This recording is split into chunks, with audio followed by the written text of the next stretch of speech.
Hello, welcome to episode 234, where we will be covering Forest Away. I'm joined by Adam and Craig. Robin is in Lapland today, personally, on his own. He's going just on his own, just to meet Santa himself. Just absolutely bloody loves Santa. Yeah. So he will be out this weekend, but you've got the usual trio here. First of all, happy Thanksgiving, guys. How was your very short week compared to us idiots in England who don't celebrate a holiday in November? It's weird, isn't it, Craig? Like it's good because you sort of get if you're into American football, you get NFL. It's nice, but the food is still a little bit weird.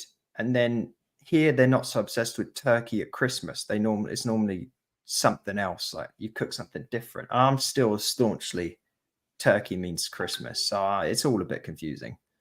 Yeah, I'm still getting used to it. I think I've had 4 now, so it's the whole marshmallow mashed potato thing is still a bit dodgy to me. You can Google that if you like. Let's not talk about green bean casseroles and everything right now. I actually quite like green bean casserole. I didn't have any. I actually quite like it. I do, to be fair. Yeah. That was a bad example. All about that. I take that back. And mashed potatoes are a good feature. I think. Look, I know you can't beat a well done roast potato, but I feel like they do mashed potatoes here where they're sort of 95% butter, and that's my game right there. Yeah, I've never heard of this mashed potato in marshmallow. I could just be making nonsense up, lads. But it's normally like sweet potato or like yams with the crap on the top, isn't it? Yeah. Google's your friend there, but I will. It's nice to have basically what is a half week as well. When you finish Wednesday afternoon and it's like, right, cool. You have basically 4.5 days to do nothing. People stop caring around Tuesday. Yeah, and now everyone's in full Christmas mode over here. So like all the decks have gone up this weekend, and now everyone's not going to work as well because it's too close to Christmas. So I've refused a tree. I've refused to buy a tree. My wife's already put the songs on, and I'm not having it. December 1st, you can have a tree. I was about to say you strike me as a 1st of December guy. So. I am also a 1st of December guy. If I had my way, it'd be 24th to 26th. I may as well be dressed as I may as well just be like Santa at Lapland come December 1st until December 25th. You all in. Yeah, you bottle it all up until the 1st. Yeah. And then it's just an explosion of red and green Christmas nonsense for like 25 days. Yeah, absolutely.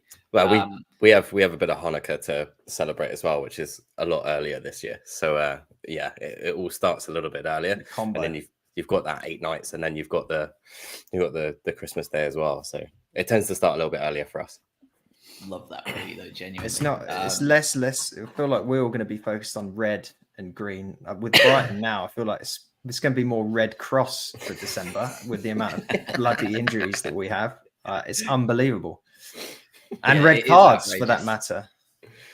Yeah, we've got 2 banned now. And I will say, speaking of red, Garnacho, if you haven't seen it, has just scored one of the most disgusting goals you'll see in the Premier League this year. I just got sent a clip of it by a United supporting friend, and I would urge anybody listening to this live to just go find the clip of Garnacho's goal. Is it a Rooney, little Rooney version? Yeah, it's Rooney upgraded because he actually hit his foot.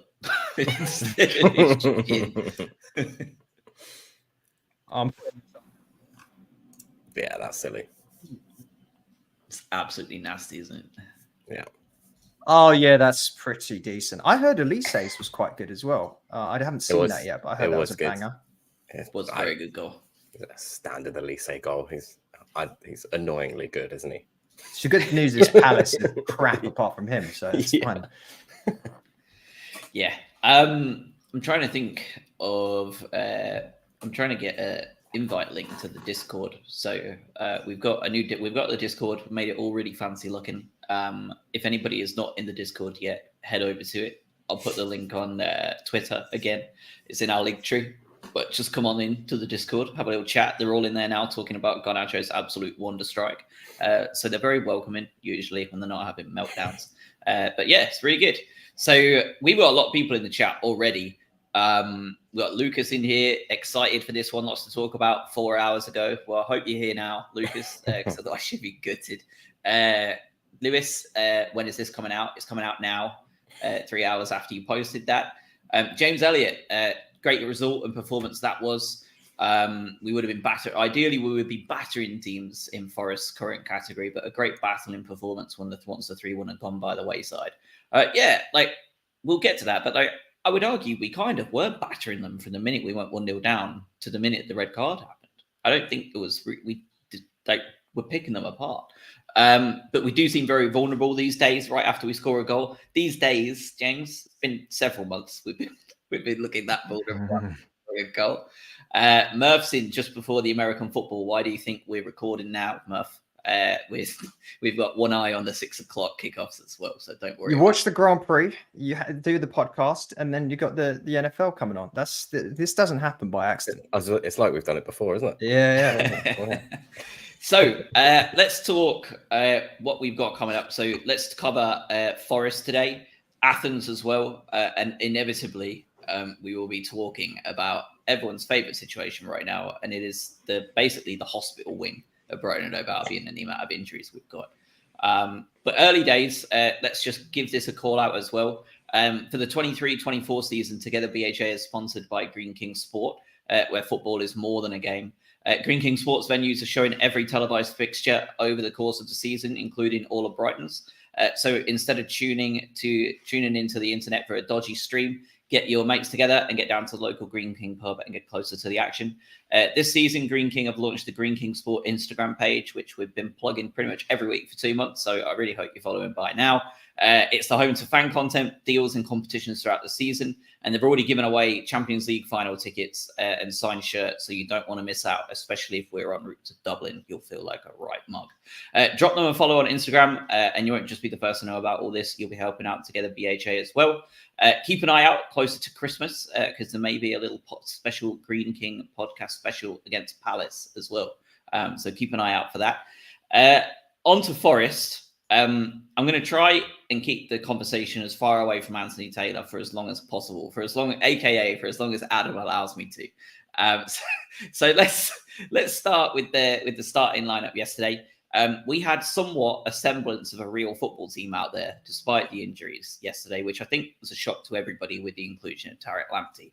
So Ferguson up top, Lallana in behind him, Adingra and Fatty, Gross and Gilmore in that holding midfield role, Veltman at right back, Van Hecker and Dunk at the back, Verbruggen in goal, and of course Tariq Lamptey at left back.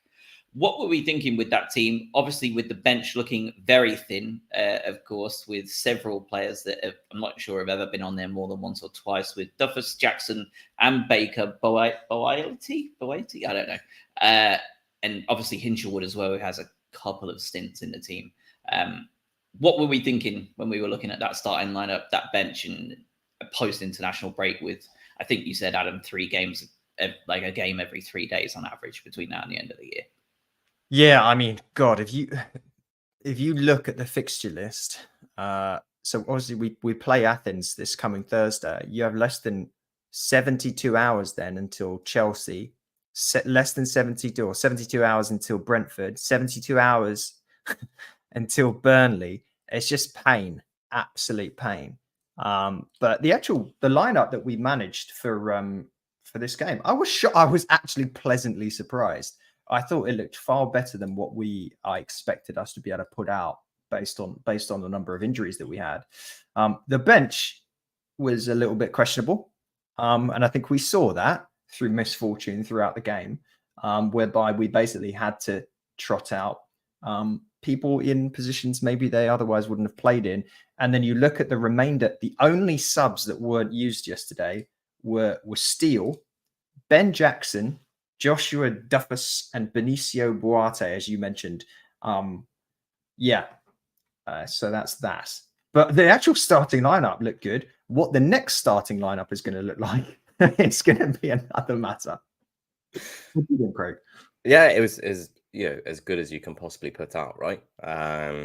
So it was nice to see Lamptey back. We'll come on to that. But I think when you're looking at the team straight away, you go, actually, this is not half bad. And then you start looking at, okay, we've got Pedro on the bench, you've got Moder on the bench, Baliba, you've got Buonanotte. You know, there's still a couple of subs that you can make there. Unfortunately, we had to make them very early. But yeah, starting 11, you think, okay, let's make a good start here, and maybe we can go and win this game.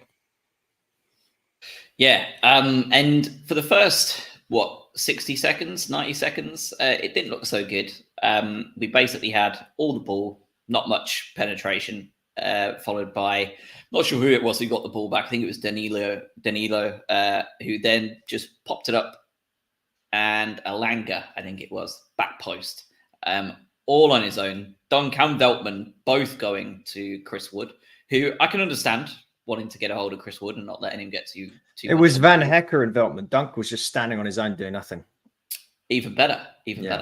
So we had two players on one, and the other one just hanging around, really, not really doing much. And Anthony Elanga, Manchester United reject, was there to pop it into the back of the net as easy as it gets. Not really much Verbruggen could do about that. There was an awful lot, just about every member of the back four and half the midfield could have done prior, and everyone seemingly elected not to. And from then on, obviously until the goal, which we didn't know was coming, but at the time, for the next 20 or so minutes, it gave that familiar feel, didn't it, of Brighton 1-0 down, low block, counter-attacks, inevitable 2-0 loss with a break. Yeah, I mean, let's talk about this first goal because it was a disaster. And I keep wanting to talk about, well, I don't want to talk about this, but we keep having to talk about the fact I don't know what the mental problem is with this team and starting games. And I don't know whether now opposition managers are starting to push their team to capitalize on the fact that we can't seem to get out of the traps. Because we consistently, I don't have the specific data in front of me. I feel like I looked this up a couple of weeks back, but we consistently concede in the first 20 minutes of games. Like, it feels like almost every game at this particular point. And not to go over this point that we've made in the past, but the whole design of De Zerbi's tactics is to maintain control of the game, maintain control of possession, and have the team basically come onto you and then create a situation where you can capitalize on that. When you go a goal down, you have to change the way that the game is played. Now, fortunately, we've been good enough in games like this. We've been able to do that, but that's not the design. This is not the system by design. So the goal, I think originally it was a crappy pass from Dunk, who was pushed pretty high up. Side note, I think we would probably go on to say this was one of Dunk's worst games in memory for various reasons. So Dunk gives the ball away. You've then got guys tracking back. Lamptey's further up than Ansu Fati. Ansu Fati is currently tracking back on behalf of Tarek Lamptey. Pascal Gross is the furthest back, trying to cover on the wing. The pace difference there with Pascal Gross and it was Gibbs White, right? Was not close. And as you say, marking was awful. No one did themselves sufficient justice in here. Dunk standing completely on his own, blocking no one. Elanga open, as you say, two people, Veltman and Van Hecker, marking Chris Wood for obvious reasons. And then you're 2.5 minutes into the game, you're a goal down away at Forest, which is not an easy place to go to. They very rarely drop all the points at their own stadium. And as you say, thankfully after that we started maintaining possession, but you kind of thought, is this going to be one of these ones where you just never put the ball in the net? Yeah, it's just sloppy, right? It just seemed to sort of sleepwalk into games, and I'd be interested to see just what the stats are compared to last year, because it seems like it's happening an awful lot more this year than it is last. But like you said, it completely upsets the apple cart in what we even want to do in the first place. So you're on to plan B or plan C after 3 minutes, and it's like, great. And to Josh said, we've been there before, and we've read this script. And like you said, it was just it. Then it's a case of, okay, let's huff and puff and just hope that we can make our way through. And you know, it doesn't make for good watching, but for yesterday at least, or for the Forest game, we're able to make that breakthrough after 20 or so minutes. But yeah, on occasion we've seen us huff and puff for 3 hours and we wouldn't be able to score a goal. But luckily, we have this 19-year-old up front that seems to be all right. Yeah, he's not bad, is he? And I will say, for that 20 or so minutes while we did huff and puff, it did look like we were going to get something sooner than later. It looked like Forest were quite fragile. And I think, I can't remember which one of you just was that said it, but they hadn't lost at the City Ground this season yet before yesterday. Yeah. 1-2, drawn 3. And that was really the only reason that they are where they are in the league. If they weren't, then they'd be in a bit more trouble. And I think the pressure's rising on Cooper after yesterday.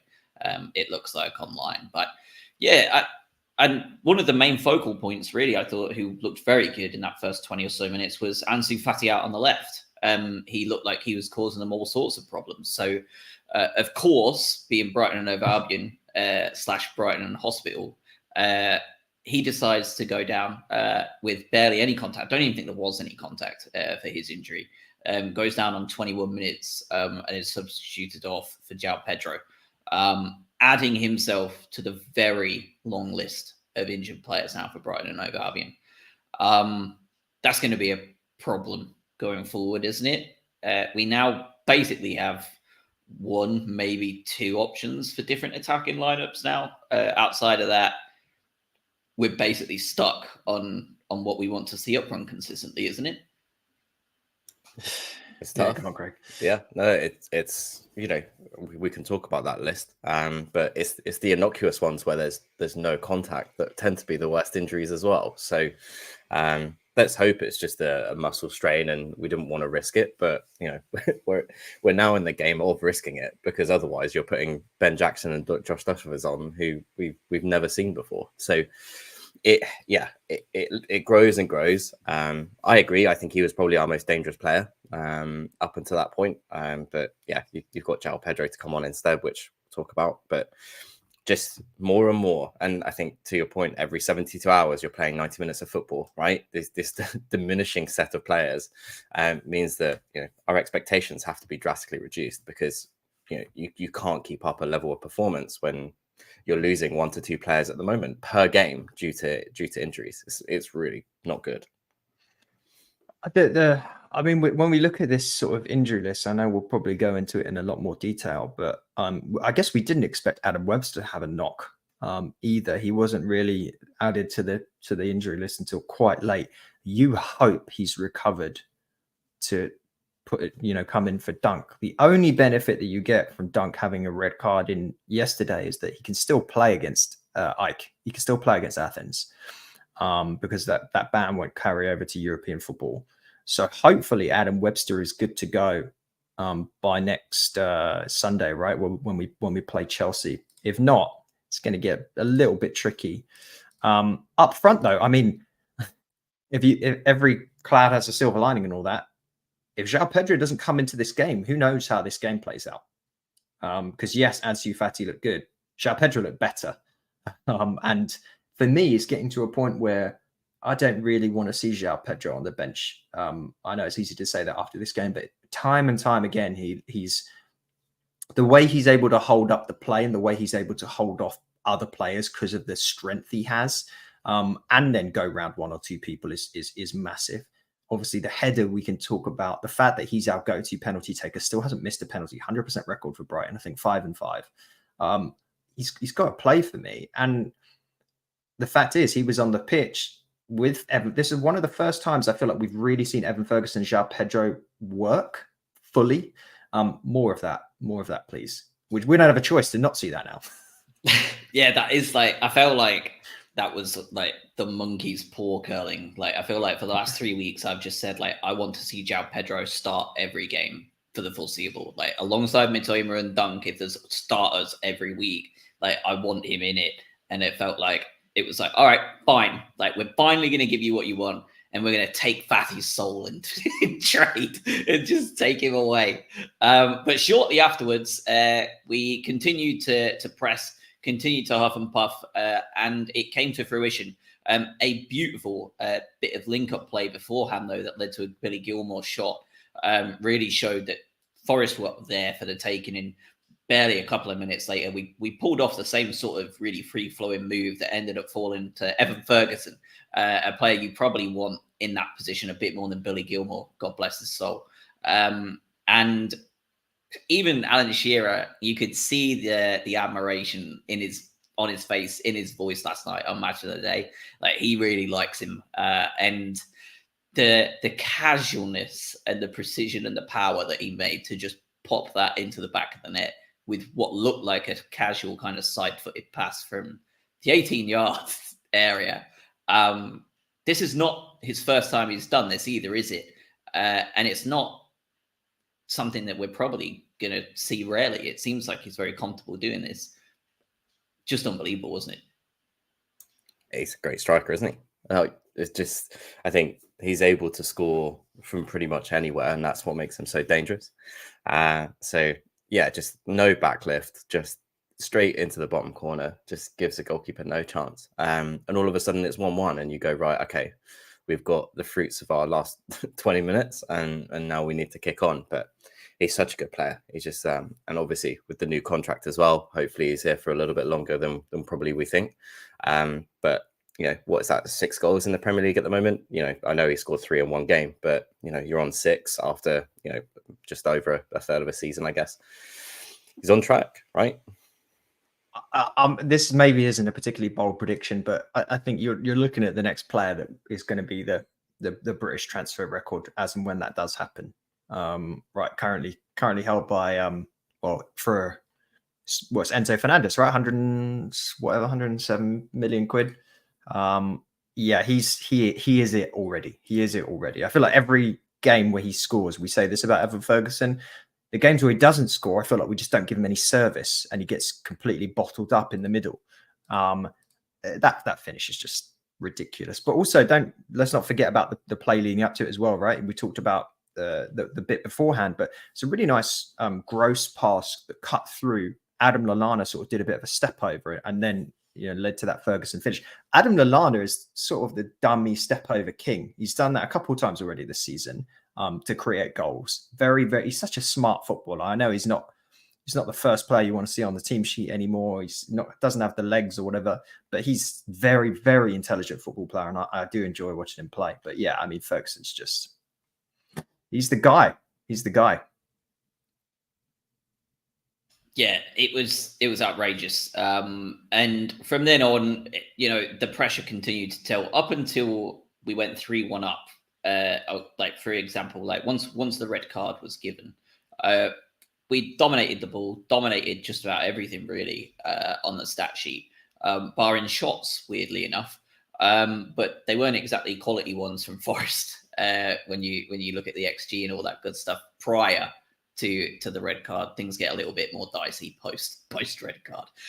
But yeah, it was a superb strike, and we kind of just carried on, which is also rare for Brighton, right? We talk about how dangerous we are at conceding after scoring, and it looked like almost from kickoff we were going to score again.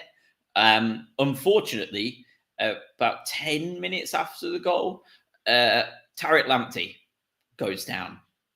Really, I didn't see a great deal of contact in the ground. Not sure about you guys on any replays.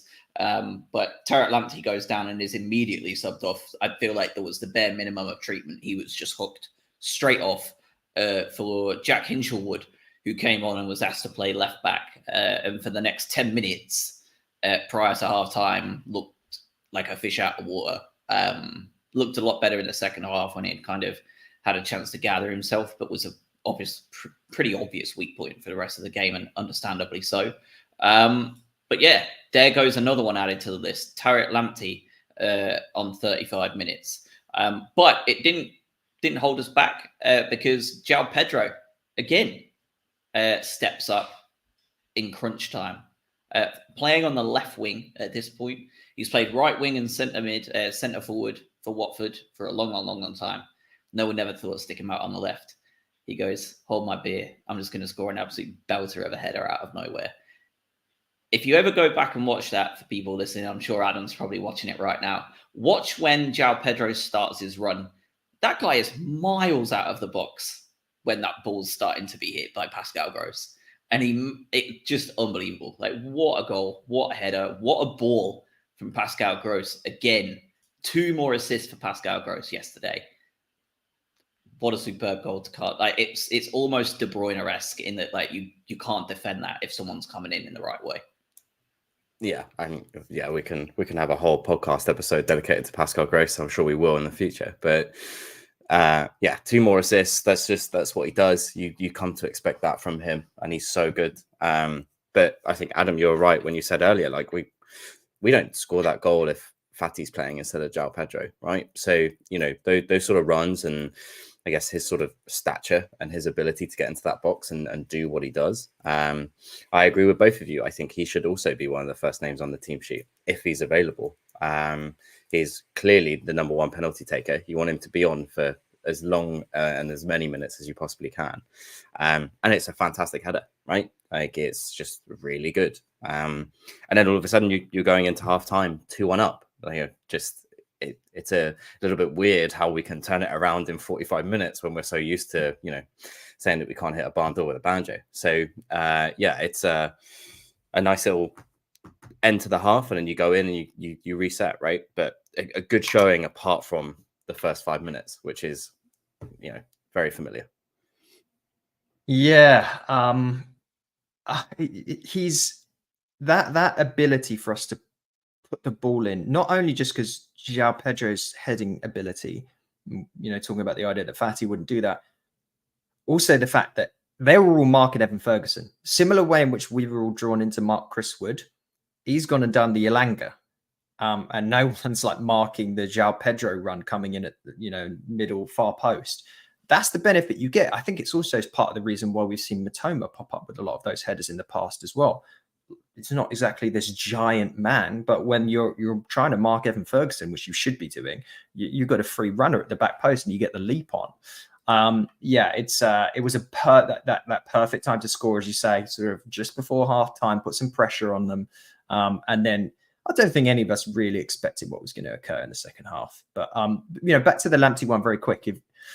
I agree with Mikey in the chat here. Tarek was rushed back to starting, but what else are you going to do?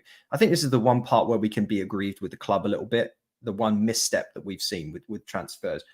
I feel like everyone in the fan base was screaming from the top of the roof, like, come on, we don't have proper cover at right or left back. You could argue maybe right back, but left back is just, if Estupinian goes down, we're screwed. Well, Estupinian went down, we're screwed. And not just that, but that's two coming back from injury. Estupinian brought back from injury, tweaks again. Tarek Lamptey brought back early from injury, tweaks again. We don't have a choice because you've seen what happens. You put Hinshelwood in at left back because you don't have any other players. That's not only unfair on the team, that's unfair on him because suddenly he's going to lose confidence because you're playing this guy that doesn't want to play left back. So it's tricky. And now suddenly you're starting to think, well, we've got all these guys out for a little period of time. I mean, what does the back line look like? I don't. Well, you can't even play three now, can you? Because all the centre backs are hurt as well. No, I mean, you could maybe play Van Hecke. Van Hecke, Webster, Veltman. If Webster's can play, like. I mean, the good thing is that we've got 6 days instead of 3, right? Because Donk can play on Thursday, so there's a little bit of time there. Who's playing left back though? I shove Igor out there more than anything. Where is Igor? Where's Dahoud? Like, Dahoud's red card. He's banned. Oh, he's banned. He can't come back until December 9th. Same as Dunk now, I think. Right? Igor in the press conference said he got hurt in training this week. Yeah. So whereas Webster was like last minute training. Igor was sometime during the week got hurt ankle, I think. Like no one. Yeah. It's just hard to keep count. It really is hard to keep track. We have that many. Igor should be back there. If they get Igor and Webster back, we can cobble together some semblance of a backline. Yeah, I mean, I can't believe it, but I genuinely thought that back three of Webster, Van Hecke, and Igor looked all right a week or two ago, because Webster was playing with a 3, which he seems massively more comfortable with, and he was playing on the right side where he was covered really well by both the right side of midfield and I think it was Van Hecke who was in the middle, and we'll talk a lot about Van Hecke towards the end of this podcast, I suspect. But yeah, halftime comes around. Adam Lallana comes off after 45 minutes for Facundo Buonanotte. Both seem to be 45-minute boys at this point, don't they? They seem to just be coming on and playing a half of football each, because we saw the exact same sub the other way around a couple of weeks ago. And it really picked up where we left off. We were absolutely in charge. And then the penalty call. Thoughts on the penalty call? Neither of us want to talk about this. Well, I can talk about it from my perspective in the ground if you want. Yeah, you were there. Yeah, let's do that. Hold on, was it your end of the pitch or the other end? Yeah, so they were coming at Brighton were shooting at us on the way. That's right. Yeah. We saw the penalty and then missed the other two at the other end. But yeah, so from my angle, we were diagonally on, and it looked like an absolute stonewall pen. When I watched it on Match of the Day afterwards, it was incredibly soft, I thought. I also think the one against us was incredibly soft and very much felt like it was tit for tat evening of situation of calls. But I think if you're giving both of those, I think Steve Cooper said it, and I think he's right, even though he sounded bitter beyond belief at the full-time presser. But I think he's right that if you're giving both of those calls, you're probably having to give 4 or 5 penalties a game. And I think both teams were very lucky to get either of those penalty shouts. I think you're right. Yeah, I think ours is. You're talking about when the cross comes in, how likely is that guy going to be to get to that ball? I think João Pedro is obviously a lot closer to that than what was it, Origi on their side? I can't remember who it was. Sorry, but I think I agree with you though. I think they're both Chris Wood fouled him. Right. Yeah. So I do think they're both soft. I think the more you watch it, the more you sort of get to that conclusion. But like you said, if you give the first, you have to give the second. So you sort of, we can talk about the refs. We'll try not to, but if you give the first, you have to give the second. You've set a precedent and you have to follow it. It's to ref yourself into a hole there. But they've evened out. Yeah, that's what happens when you over rely on Wood in a Forest. But yeah, sorry, really bad. They were both soft. I still haven't seen a good angle of the one that Forest got given. I still never saw one where it's like it looked like he fell over. Maybe he was tripped, but still never saw a particularly good version of that. It's whatever. We take it. I think it's João Pedro's got that Brazilian flair. He knows how to go down under a challenge with a plum and finesse, and that's okay. That's how football is. I will add one thing, just stat wise, because we had our sort of first yellow card of the game, 54 minutes in the game. So first half, not a single card shown for anything, and then we 8 cards in the second half. The game just started to turn fully filthy in that second half.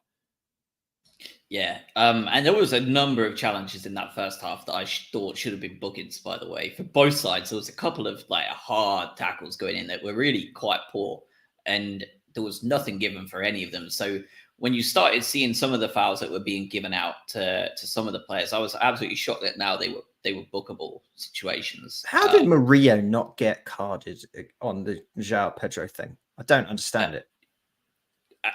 I mean, how did VAR not even it's a red, really? I don't understand either.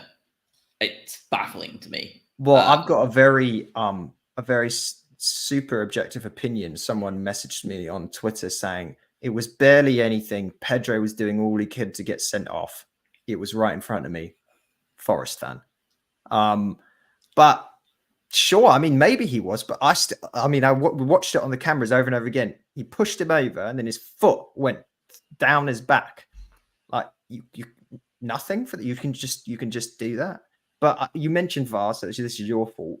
But just on that penalty piece, I think if Taylor hadn't signaled to the spot for our penalty, I don't think it would have been given. If he didn't give it, VAR wouldn't have overturned it for me.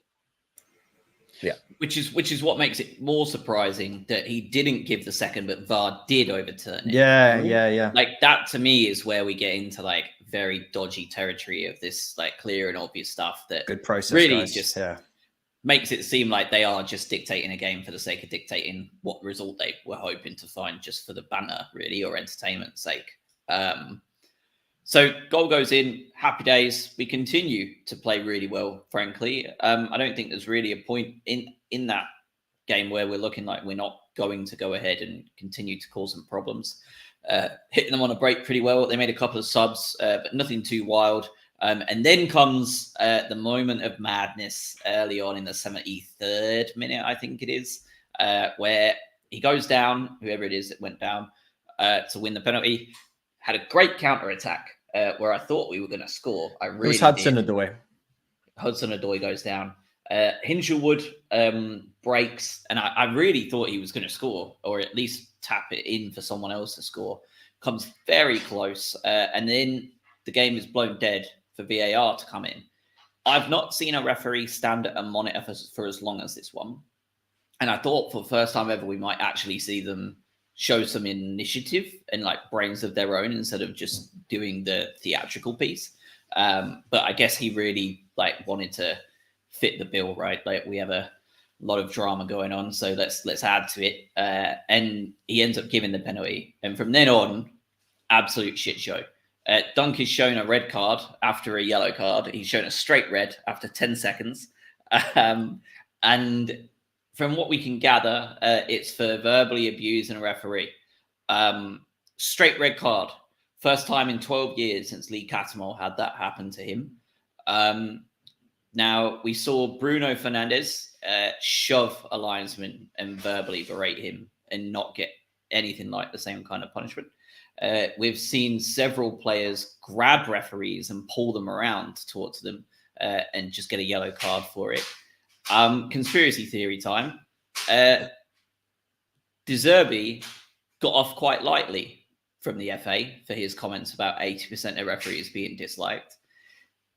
This just feels to me like it's just making a point, isn't it? Because if this is not the case, and we talk about precedent, we're going to be seeing a lot of red cards in the coming weeks, are we not?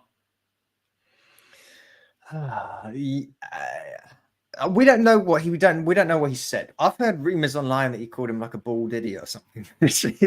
I don't know. It's humorous, but he's clearly said something very bad. Like because he already got one. You got the yellow, right? And that's okay. All said and done. What has he said walking away? I don't understand. Like how heinous was it? Because I'll try and get away from the Brighton fandom for a second. I'm all for referees being more strict with the verbal abuse that happens and abuse where they're ganged up and they're, as you say, like pushed and there's this swarm of players surrounding them and they get this, told to F off and all this stuff. And the players just kind of get away with it. I don't like that. Like, I think there should be more respect to the referees. There's a problem there. And I think we see that in some of the decisions that get made and how they don't have the right level of authority. Having said that, I hate how this went down. Like, yes, I think Dunk deserved a yellow card for what he did at the start because he put his arm out, he kind of got in his face. You can't do that.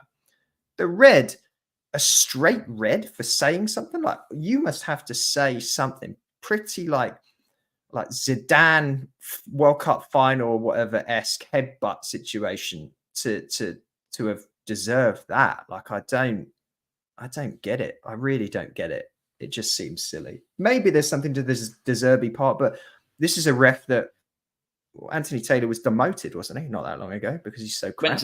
Went to a championship game and made a call so bad it basically like dictated the entire result of the game, and then immediately came back into the Man City Arsenal game or whatever it was 2 weeks ago. That was his next game back straight after putting in one of the worst championship level reffing performances that championship fans have ever seen, to the point that like neutral fans were talking about it and they were like, how is this guy a Prem referee? Like, what the hell are we watching? Blah, blah, blah, blah, blah. Like, it was that bad. It was a Cov game, Coventry and someone, but it was so monumentally bad that it was like a big talking point amongst championship fans. Literally sent to Coventry. Yeah.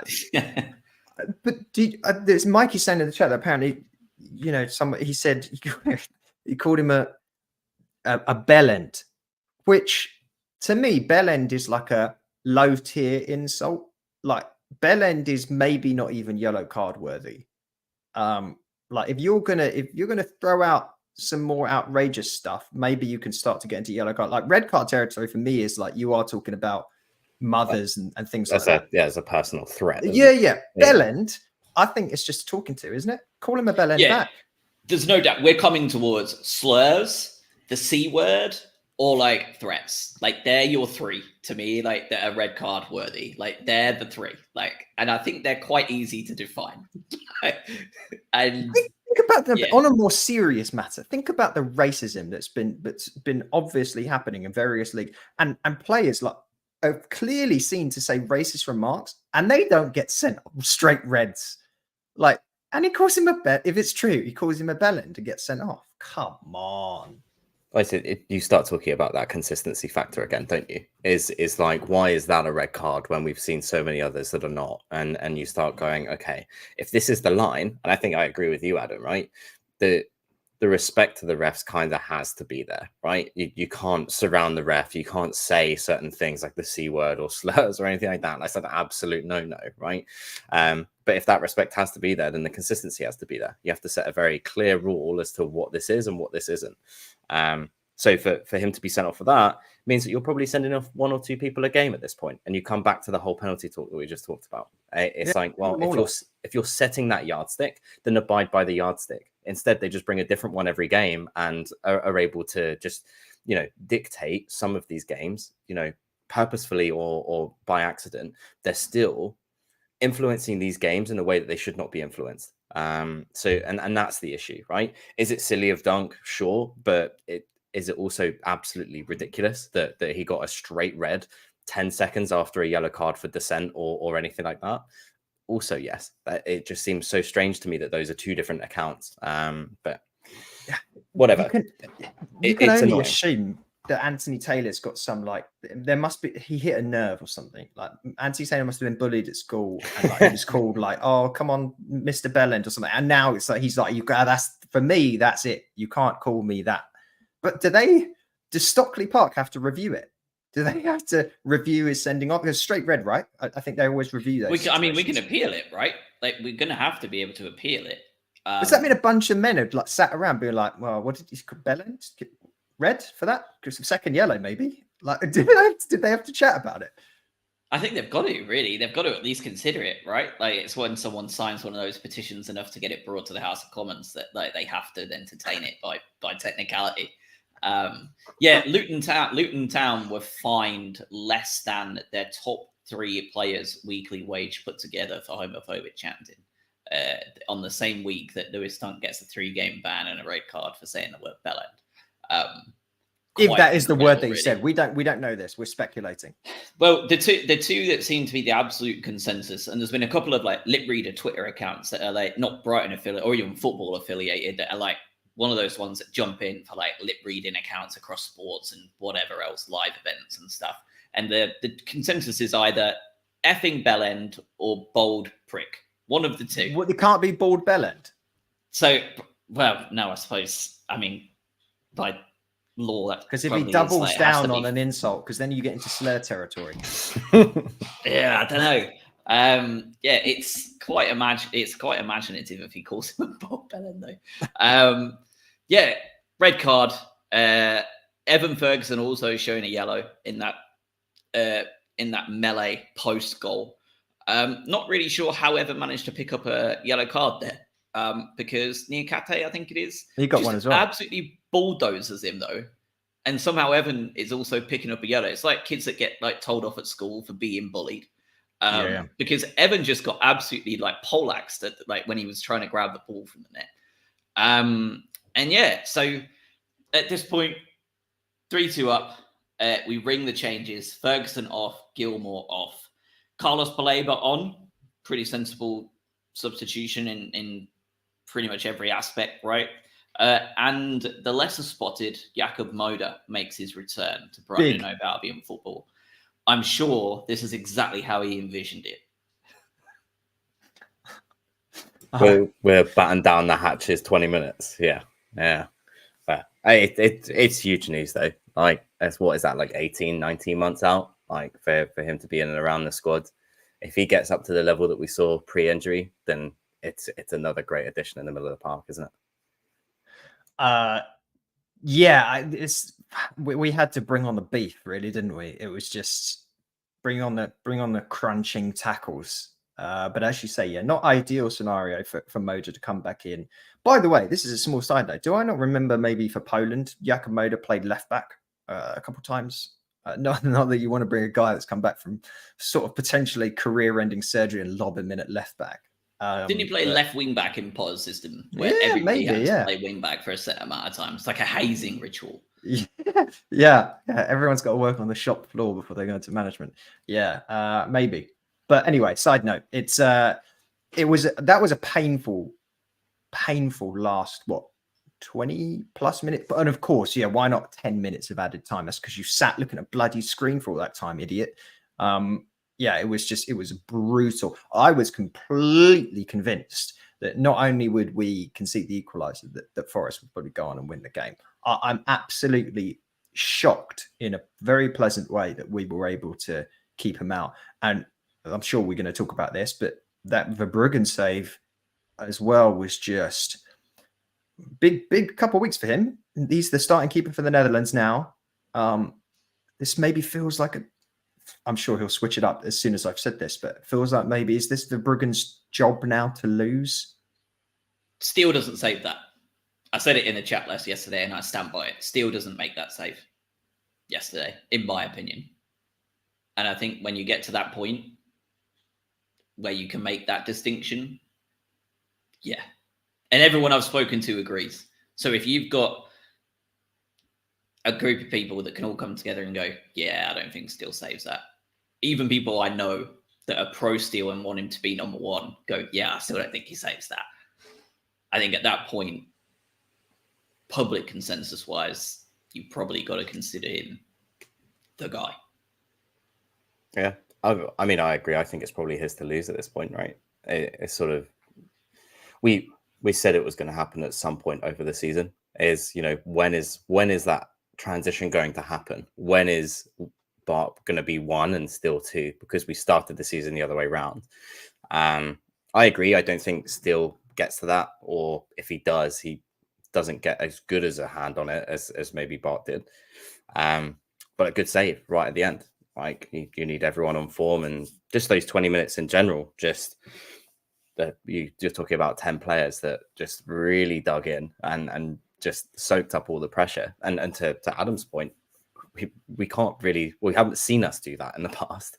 We tend to just sort of mess it up at the end. So that was obviously a pleasant surprise for me too. But I think all 10 of them just really dug in deep, just done everything they could. Even João Pedro trying to get through and score one at the end as well, but he just ran out of steam. Like it's that ability and maybe that mentality that we're seeing in the chat as well, where, you know, we can do these things and we're able to nullify and still secure the win.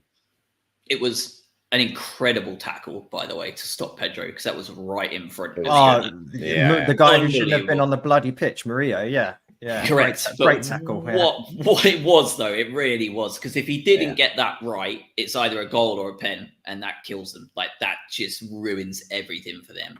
And Stephen in the chat brings up a really interesting theory, because I actually totally disagree with him. He said, under Potter or Houghton, would we have lost that game? Or we would have lost that game.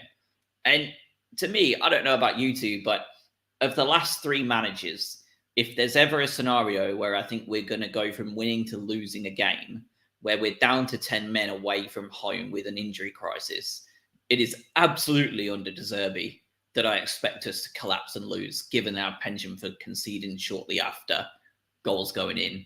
And what just happened last week against Sheffield United with Dahoud getting sent off. And the absolute, constant belief that we're going to pass that ball around and pass it around the right way. The last thing I expected to see yesterday was a dig-in, pragmatic, hoof ball, 10 men behind the ball, break if a miracle occurs, which happened once, and just absolutely fight for your lives. And De Zerbi talks mentality. And it seems to me like yesterday you saw a shift in his, didn't you? Because I don't think that would have happened a couple of weeks ago. But there seems to have been a slightly more pragmatic shift in De Zerbi's mentality as much as the players, because that was not what you would expect from a De Zerbi ran side. But it was actually exactly what we needed. Yeah, it was. I mean, you saw his reaction at the end of the game. And you saw it up front. I would love to get your perspective on this, because he ran over to the away fans right at the end, and it was it felt fairly raucous from our standpoint. But what did it feel like there? Just as a little tangent, I've never been in a crowd at full time at once, Walsall, when we won the league.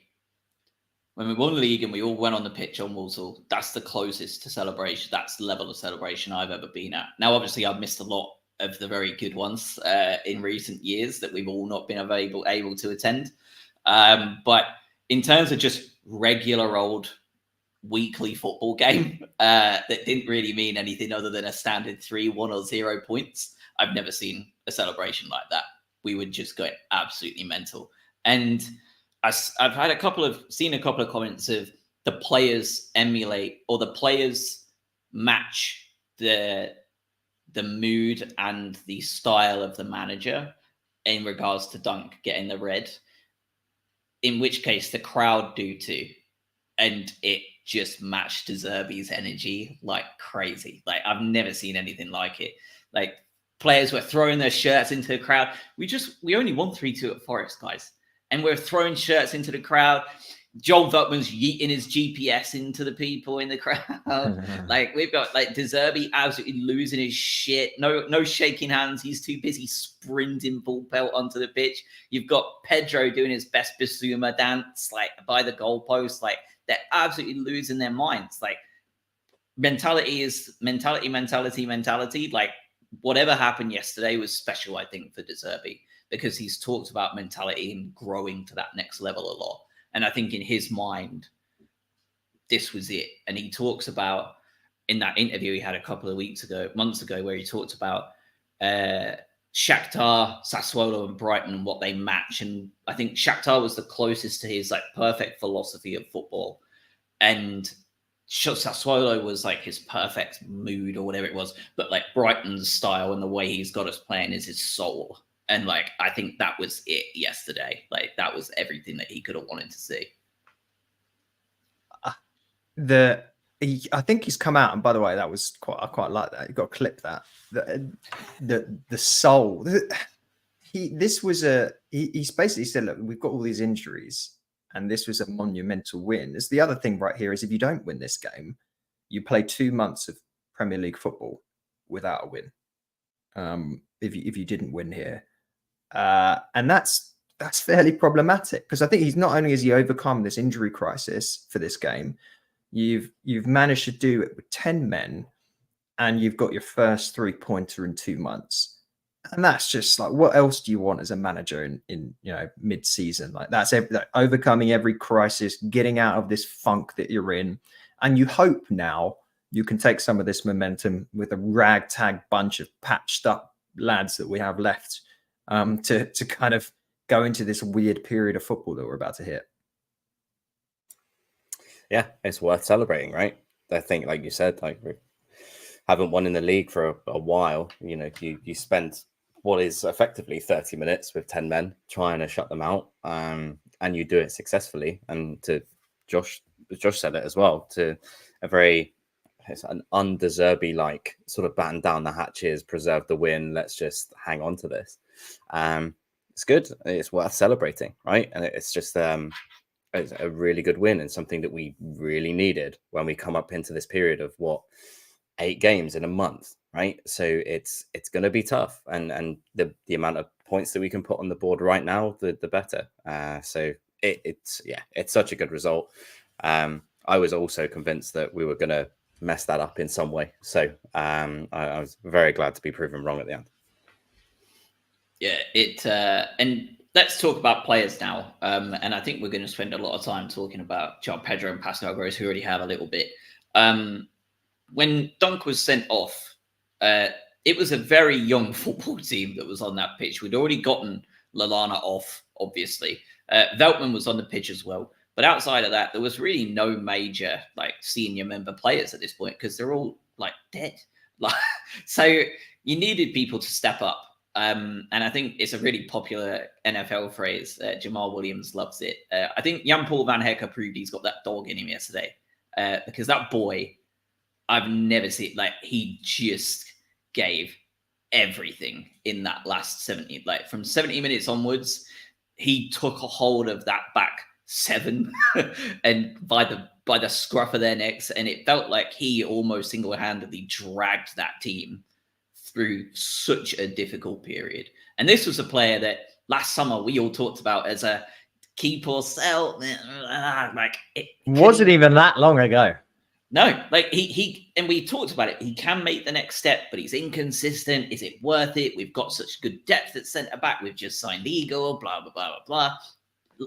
To me, like this is it. Like this solidified it. Like Van Hecker is one of those guys. Like he is one of those guys. Like that you can absolutely feel confident in going forward. And I can only imagine what that has done for his entire well-being, physically and mentally. Like I feel like that could be a big moment in his career as well, because it was huge from Van Hecker yesterday. Yeah, look, I think all you need to take away from this is if we ever write off a player, between Van Hecker and Solly March, I put a lot of money on them to start, getting in player of the season, because that's all you need. Maybe they listen. This is what I tell myself. Maybe they listen, Spurs them on. A few idiots saying they're not doing well enough, and they suddenly go, I'll tell you what, I'm going to prove myself here. But no, he's been outstanding. He's been absolutely outstanding. And I think if you didn't have that, think about the position you'd be in with, as you say, with all these injuries. We know that Igor's not fully bedded in quite yet, in De Zerbi's opinion, perhaps. Webster's been crap. So watch Webster come back and have an incredible second half of the season. But you'd be a really, really sticky spot. And he's really, really come into his own, and suddenly he starts to look like a really foundational piece of this team. And that little Dutch link up with Verbruggen behind him. It's a massive positive. It's weird, right? Because it was a game where we had to put this stalwart defensive back line in place. Van Hecker didn't make a tackle. He didn't tackle anyone. He didn't intercept anyone. But he made 6 clearances. His pass accuracy was nuts. I think he played a bunch of long balls, and every single one was perfect. He was almost scored yesterday too, right in front of us. That header at the corner. Yeah, it was a good header. He was almost horizontal over the Forest player's back. Yeah, good header. Yeah, no, he was. It was one of those like put everything on the line kind of performances. It wasn't clean or anything like. It was just he's going to do everything to make sure that we get those 3 points, and that's massive. Yeah, he's quality, isn't he? Just like you said, just over the course of like the last few months, right? Just having him in the squad, having him next to Dunk, having him next to whoever, you start to see that. And then that level of consistency come through. We've always said that Webster has that issue, right? When he's out, he comes back, he's a little bit rusty. And then all of a sudden, he's out again, or you've had to rotate because of the level of games that you're playing. So a level of consistent performances from him and being able to play regularly because of the injuries that we've had has probably actually helped him in a way. So quality, and like Josh said, just guided this team into this 3 points. And again, he's one of those players that you want to see on that team sheet now, right? Like imagine saying that 3-4 months ago, even just before the season even started. Like it was very much, is he even going to sign a new contract? Is he even going to be here? Now it's like, I want him next to Dunk. That's what I actively want to have as our centre back pairing. It's just crazy how a couple of months can change your perspective. I was really impressed by the way it felt like he was the one of the 3 that led the back 3. When it was him, Igor, and Webster, it felt like it was very much him that led that back 3.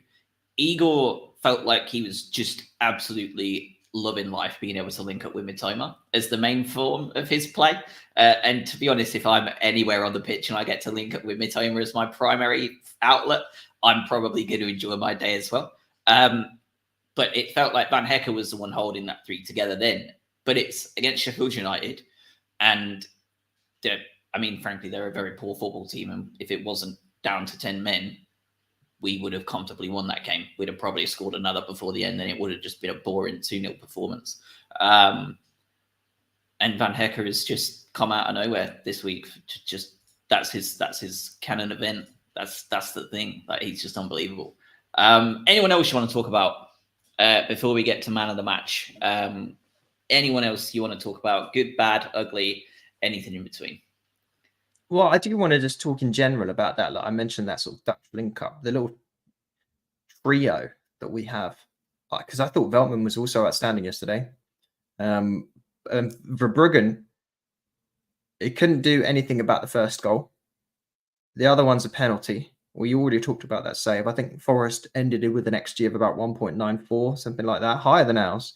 I thought Verbruggen was very, very good. I thought Veltman was very good. I thought Van Heck was very good. I don't think that's an accident. I don't like this. Even just the baseline level of communication and link up between players that obviously can maybe be a little bit more comfortable. They've probably been raised in a style of play that has its own unique flavor to it. I love that we have that. I love that we have these kind of little link ups, and we've talked about this endlessly when it comes to buying players from Latin America as well, and having something that connects these players a little bit more just beyond the standard. I really enjoy that we've got those players forming that part of the back line. None of them are my man of the match, but that's all right. Yeah, you have these I dare say clicks. Do you know what I mean? Just like these little groups of individuals. And like you said, on a human level, I'm sure it helps them outside of football. That allows them to play better in football. I want to touch on it very quickly, but Lamptey, we made a very a very brazen joke at the time that we managed to get half an hour out of him, but it isn't worth it anymore, is it? I think being able to play him, and I know he had that very very big injury, and he's coming back, and I don't know whether we're rushing him or whether he's just having far too many injury issues that we require as sort of fullback backup or any sort of right back or left back. It's obviously a shame to see it happen again. Is it happening more often than it should? Absolutely. We should have got fullback coverage in at the summer. Adam, you already said it, but the reliance on Lamptey being a consistent backup is probably been and gone, right? Well, he has a deal now until 2025. Do you extend it, or do you look to sell this summer with a year left? Well, they tried to sell him before. He nearly went. Well, it sounds like he wanted to go, and we didn't want him to go. We're the ones that held him on. No, it sounded we probably kept him because we've got no one else to play that position. I think I think we're going to backfill the position. I think he's gone. I think he has to be. I agree with you, Craig. Let's talk about injury table real quick before we get to the man of the match, and let's end on positive notes. Let's hit the shit show. No, I feel bad for Lamptey because his highs are so high. I don't want to just leave it on that. He seems like a wonderful human, wonderful football player. But you do get those players that are just unfortunate, like victims of endless injuries. And we've seen careers cut short drastically because of that. And we don't have to go far back in Brighton history to talk about multiple players that have had their careers cut short through medical conditions. I feel really bad for him, and I hope he can piece it together. But it's tough to be able to rely on him for anything beyond the odd few minutes here and there. Nothing against the player and how good he is when he is good.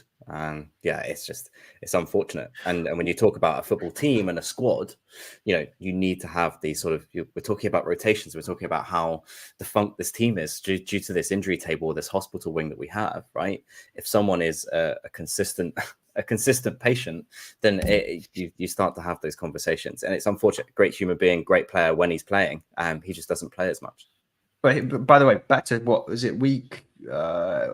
Early in the season, he was one of the best players, one of the best fullbacks in the league for a few weeks. Unbelievable, wasn't he? Yeah, it was absolutely incredible. Such a shame.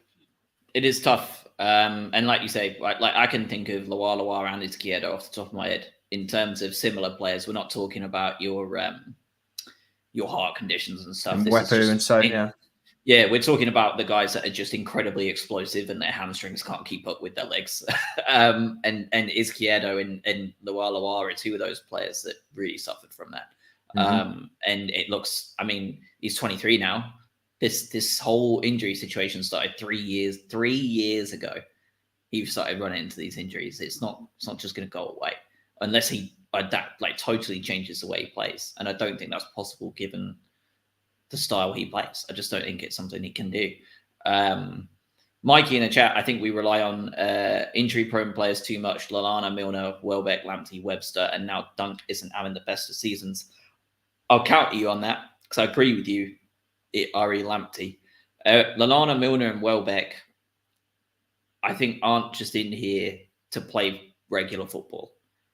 All of these have been signed as locker room presences. And I think it's absolutely confirmed that Lallana is going to be a coach at this club as soon as he hangs up his boots. And I have a very strong suspicion that Milner was recruited with the same idea behind it, just at a higher level with European football now. Welbeck seems to be an unbelievable presence. Everybody talks about how good of a mentality player he is. I think those three, albeit all injury prone, to be honest, I think they're all brought in there, and I think that the club consider it a worthy trade-off, knowing what that situation is with what they're looking long-term for with those three.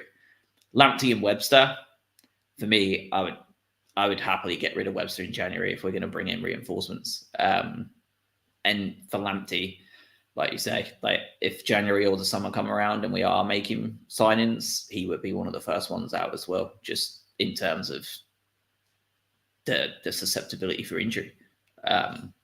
So further says, I just want to add one thing. Like, if these players aren't injury prone, we never sign Welbeck. We never sign Lallana, because Lallana ends up continuing at Liverpool at a high level. This is the nature of the beast. Like you don't get the finished product.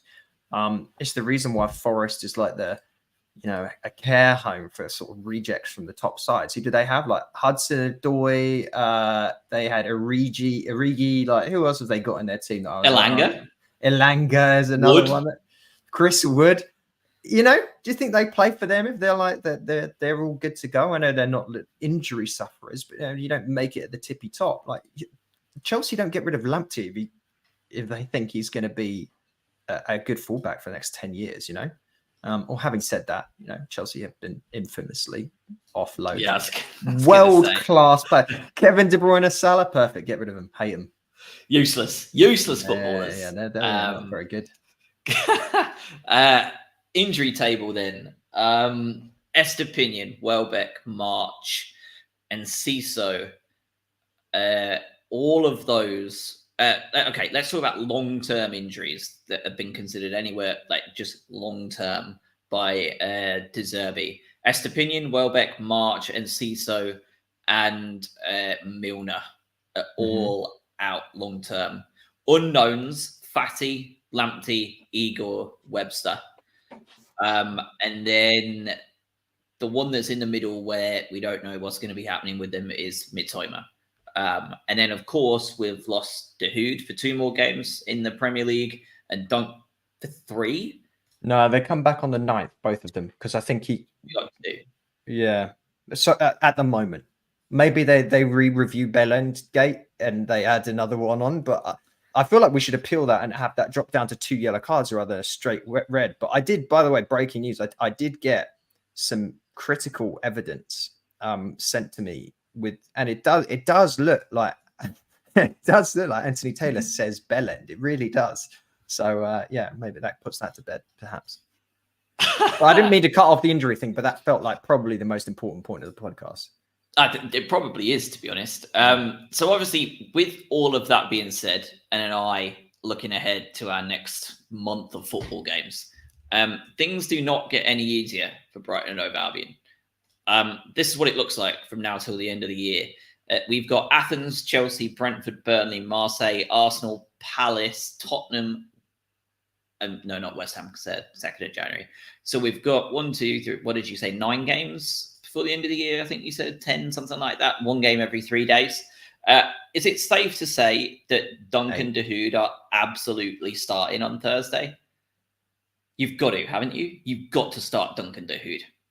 Run them two into the ground. Do you want De Hood away at Athens? I don't know. When he can't play any other game? Yes, absolutely. Yeah, I guess you sort of have to, but I want a bit more metal in that midfield. Him and Baleba, I think, is solid. I don't know if you can count on Baleba just yet, but it would be Gilmore or Baleba for me alongside De Hood. Gives you that nice little physical presence and a little bit of silk. But I think I agree. Those players cannot play in the Premier League. You've got games every 3 days, coming out the wazoo. Like they have to be in contention for those European games if they're the only ones they can play. Yeah, I mean, it's annoying. We can't really afford to just give any of these. It's not like we've got a random cup game that we don't care about. We have to perform in every one of these games. Unless, what happens if we get 3 points in the Europa League against Athens? What happens then? No, Pretty you still want to go much. through first. You want points You against want to go Marseille, through don't you? first, yeah. But you're pretty much through to the next round, but you want to finish first. That Marseille game is still important. Yeah. Yeah. I mean, the only thankful piece here is you don't have to travel far after Athens for a while, right? Because you play away at Chelsea, which obviously is not very far, home Brentford, home Burnley, home Marseille, and away at Arsenal, away at Palace, home Spurs, then away at West Ham. You're not going, you can do all that on Southern Rail. Yeah. You know? Well, that's a bit of a bold statement. You'll miss a couple. I would trust Southern Rail with half of them. In fact, it goes on longer than that because then you go after West Ham, you're home Wolves, away Well, Luton. you got an FA Cup in there somewhere, which now will inevitably be Carlisle away because you've just said this. So well done. If it isn't, we don't go north of Luton until away at Sheffield on the 17th of February. Think about that. It's pretty nuts. I mean, it's got to help, hasn't it? Like even just marginally. Like, and at this point, small margins. Yeah, we'll take a 0.1% marginal improvement. Perfect. AEK Athens. Their recent form in the league has been excellent. Their recent form in the Europa League, shocking. The wheels have fallen off somewhat in their campaign recently. They are they've beaten their last two games in the league. They've won 3-0 and 1-0 today. But they have lost to Marseille. They have, twice actually, back to back. And then they drew at home to Ajax. In fact, they haven't won since they played us, I don't think. Are we saying that this is one that we should expect to win this time around? Away at Athens, knowing what happened at home? We now sat on 7 points, 2 wins, 1 draw, 1 loss. They're sat on 4 points, 1 win against us, 1 draw, 2 losses. Do you think it's fair to say that this is one we should go into expecting to win? Or are we thinking backs against the wall, injury crisis out the arse? Let's just try and grind out any kind of result here. My only fear is they use head-to-head instead of goal difference. So, like, how does it work? If you do get a draw against AEK, right. We finish on the same points, then they will finish above us. So that's my only concern here is like, if you do go down and go, right, let's get a draw here and we end up on the same points, we are going to end up below them.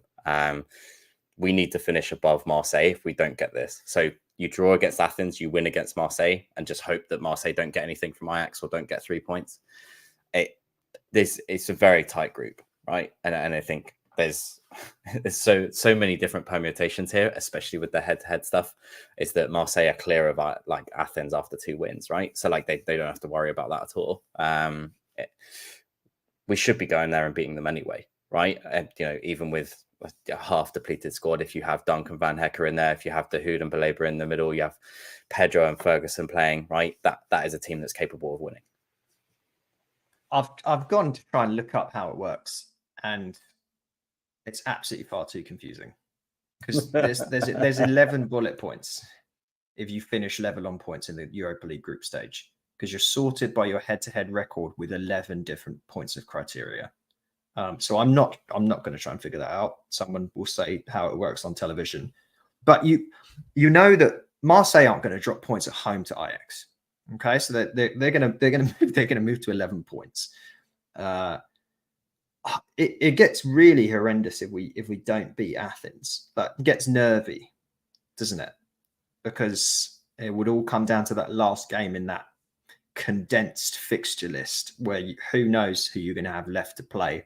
Hinchelwood's in goal. Like, I don't know what's going on. So you have to hope. But then, okay, how about this? This is stupid. Would you rather win at Athens or win at Chelsea less than 3 days later? Athens. Yeah, Athens all day. Okay. Yeah. Okay. Guarantees us Europa League qualification for me. Like, that's the key.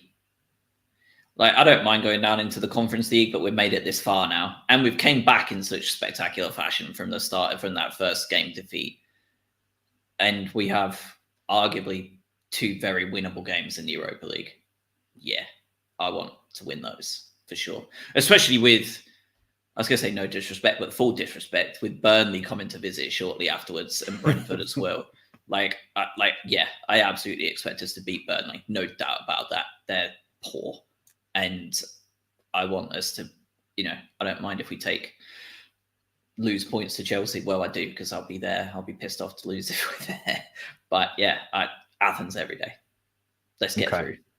Burnley have annoyed me in a massive way after their collapse against West Ham yesterday, because that would have helped us greatly if they didn't absolutely wet the bed there. We're going into like proper like weeds territory here until we end up eventually just wrapping the show. But Burnley fans generally seem the consensus. How it's designed.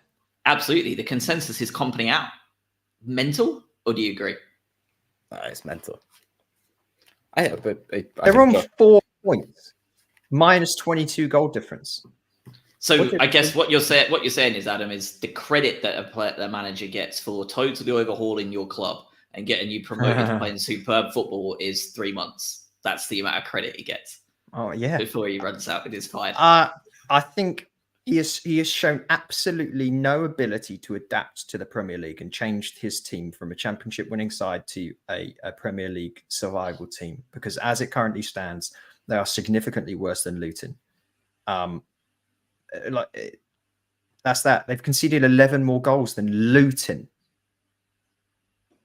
Like, what are you doing? I don't get now. Picture this. Imagine his name's not Vincent Kompany. Okay, it's Graham Potter. just some British guy that doesn't have much of a managerial track record. Amazing performance in the job. We've seen this time and time again, where you lose your job if you haven't been able to adapt, because their investment has to look at this and go, is this the guy to rally the second half of the season after January and bring us up the table? There's no signs of that. Right? I see it from both sides. If your main aim here is not to change the philosophy and perspective of your club, and you want to do this sort of possession-based football that Josh rightly called out was never going to work in the Premier League, just because of the chasm between the Championship and the Premier League anyway, then you stick with it. You stick with that philosophy change, and you take the bumps along with it. There's no way that they thought they were going to stay out playing that football. So if you are going to change it, then you're reverting to type, right? And you're going to go back to the Burnley way, or you're going to try and play a different way that got you there in the first place. So I don't know if it's something that they're fighting with internally, but if you want to stay up, you have to change the manager. But you're then going back on everything that you've just tried to change in the last 18 months. And you end up the Burnley of 5 years ago, don't you? Well, so what do they become instead? Norwich? Sure. That's Depends shit. if they think that's what they want to do. That's Paul anyone Heckingbottom wants to be Norwich. Heckingbottom, though, definitely got to go, ain't he? More than any other manager in that league. Surely Heckingbottom's got to be gone soon. Yeah. Mine is 23 goal difference. Yeah. From 13 games is impressive, by the way, for these two teams. Well, we still couldn't beat him at home, so what are you going to do? Yeah, well, that's the hood, isn't it? Luton are doing better than I thought.